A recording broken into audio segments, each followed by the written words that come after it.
കഥ പറയും ചെസ്മെൻ. ലോകത്തെ ഏറ്റവും പഴക്കമുള്ള ചെസ് കരുക്കൾ സ്കോട്ട്ലൻഡിലെയും ബ്രിട്ടനിലെയും മ്യൂസിയങ്ങളിലുണ്ട്. ലൂയി ചെസ്മൻ എന്ന പേരുള്ള ആ അപ്പൂപ്പൻ കരുക്കളുടെ വിശേഷങ്ങൾ കേട്ടാലോ? ചെസ്സിന്റെ ആദ്യ രൂപമായ കളിയാണ് ചതുരംഗം. ഇന്ത്യയിലാണ് ഈ കളിയുടെ പിറവി കേട്ടോ. ഏറ്റവും പഴക്കമുള്ള ചെസ് കരുക്കൾ കണ്ടുകിട്ടിയത് ഇന്ത്യയെന്നല്ല, സ്കോട്ട്ലൻഡിലെ ലൂയി ദ്വീപിൽ നിന്നാണ് ലോകത്തിലെ ഏറ്റവും പഴക്കമുള്ള ചെസ് കരുക്കൾ കിട്ടിയത്.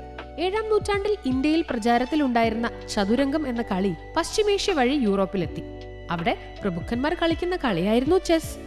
ലൂയിൽ നിന്നും കിട്ടിയ ചെസ് കരുക്കൾ ലൂയി ചെസ്മൻ എന്നറിയപ്പെടാൻ തുടങ്ങി. വാൽറസിന്റെ തേറ്റകളും സ്പേം തിമിംഗലത്തിന്റെ പല്ലുകളും കൊത്തിയെടുത്താണ് ലൂയി ചെസ്മൻ തയ്യാറാക്കിയിരിക്കുന്നത്. 12-ാം നൂറ്റാണ്ടിൽ നോർവേയിലാണ് ഇവ നിർമ്മിച്ചതെന്ന് പഠനങ്ങളിലൂടെ കണ്ടെത്തിയിട്ടുണ്ട്.